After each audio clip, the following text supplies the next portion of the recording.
Ladies and gentlemen, I heard President Xi speak this morning at the launch of the Shanghai Expo. And I remember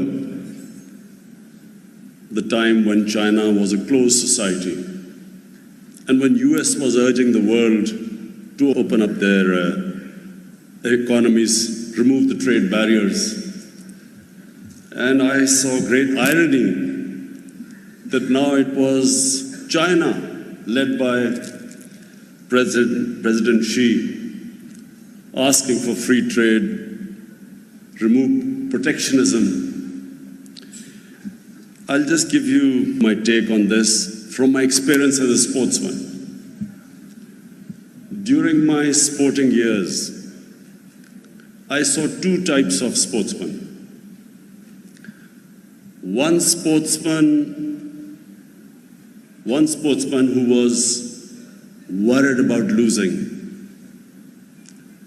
and the other one who only thought about winning. Two different mindsets. The mindset which is scared of losing takes decisions out of fear, and such sportsmen only at best achieved mediocrity. The other one who thought about winning, they took risks, they took chances. They weren't scared of failure. They had setbacks. They faced much greater problems than the ones who played safe. But then they were the ones who became champions. So the difference between two approaches, one is out of fear, protectionism. That mindset will only have short-term gains. The other one, reflected by President Xi, is someone who's prepared to take chances and risks. And they will, in my watching him from now, I think he will lead China to greater and greater successes.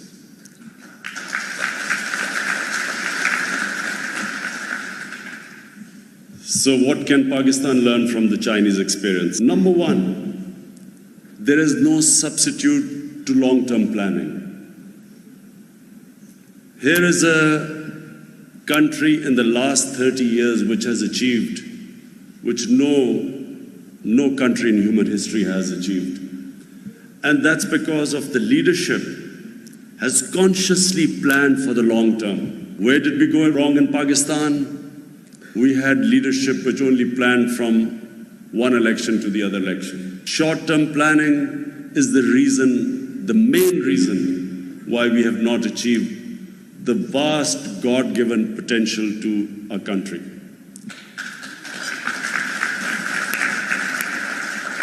Secondly, a leadership that took a decision in China that there is no such thing. There is no development where a tiny elite gets rich and the rest of the people remain in poverty. They understood that development means lifting the bottom tier of the population out of poverty.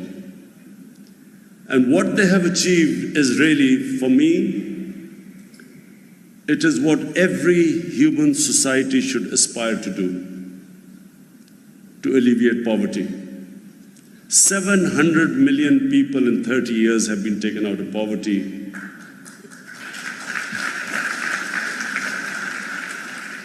And this is the model which Pakistan should follow. Inshallah, we will follow that model. You cannot have a humane society where there is a tiny rich elite and a sea of poverty. Unfortunately, in Pakistan, the rich have got richer and the majority have got poorer. And so we go back from China, learning from the experiences, all the steps we are going to take to alleviate poverty. Inshallah, in the next week or so, we will come up with a package of poverty alleviation in Pakistan, the first package of its type in our history.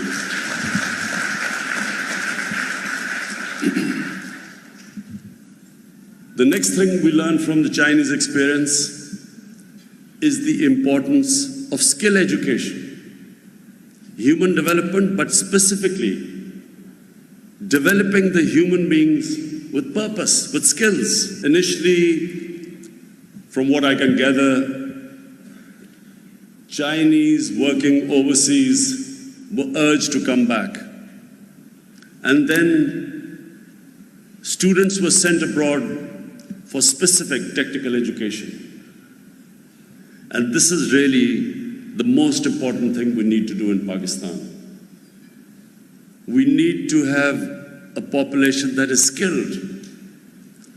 Even if we cannot afford right now higher education for most of our population, at least we can train them in skills.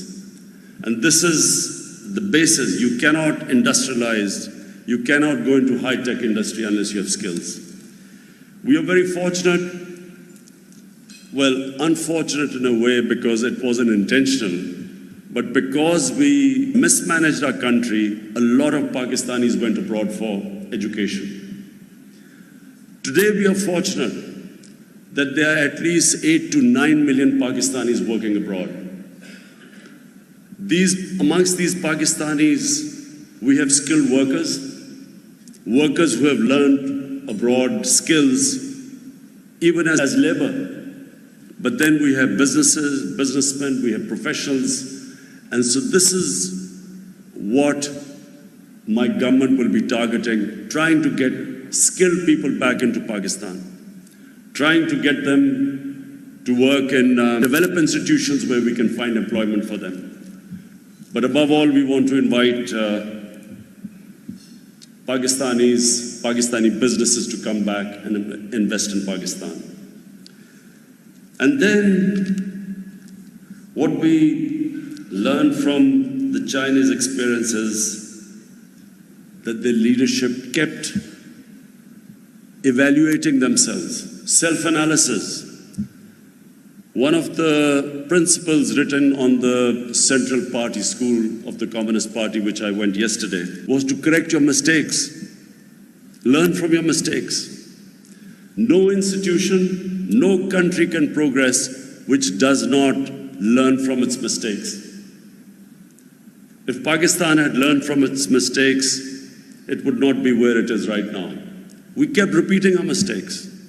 And yet, in the last 30 years, there was a constant reevaluation in the Communist Party. It kept looking back, changing course, changing directions. What was the Communist Party 50 years ago? And where was China? Where was it 40 years ago? And then 30 years ago, the change it took, changed courses. In Darwin's famous theory about survival of the species, it's not the fittest who survive. It is the most adaptable who survive. And today, this is what we can learn from China. We have been working for a while, but we need to constantly evaluate our course. Where are we heading? What mistakes did we make in the past? What is the vision for the future of Pakistan? Where do we see Pakistan in 5 years, in 10 years, in 15 years, in 20 years? And this is, if one thing I've learned on this trip from the Central Party School, the brain, the think tank of the Communist Party, that we must have a think tank. Because we ministers, we have no time to think. The Prime Minister, the ministers, we are constantly, ever since my party has been in power for these 2 months, all we have been trying to do is to figure out how to get out of the crisis. We need a separate think tank which can sit back dispassionately, look at where we are performing, look at our various ministries, what they're doing, and constantly tell us, look ahead and say where we are going wrong, what is that we are doing right. So this is what we've learned. My team has learned that we will now go back and have a powerful think tank which will constantly be looking ahead and pointing how we can reach our vision. One of the things, and I must credit President Xi as a real statesman, One of the things they realized was the conditions must be made so that people want to invest. You must remove all impediments in the way of the investor. What is the world calls ease of doing business. You can only have ease of doing business if the cancer which creeps into every society is removed, and that is corruption. What corruption does is it makes it difficult for people to do business. And specifically the small and medium industry, which employs the most number of people. The small and medium industry cannot function in a corrupt society. And so what did President Xi do? Mr. Wang, who's the vice chairman, I think, of the Communist Party, who's responsible, whose job it is to, in the Communist Party, to take care of corruption. It's called the discipline in the party. 400 ministerial level people have been investigated for corruption in 5 years. We look back in Pakistan and how many people have really been convicted of corruption. We convict the small crooks.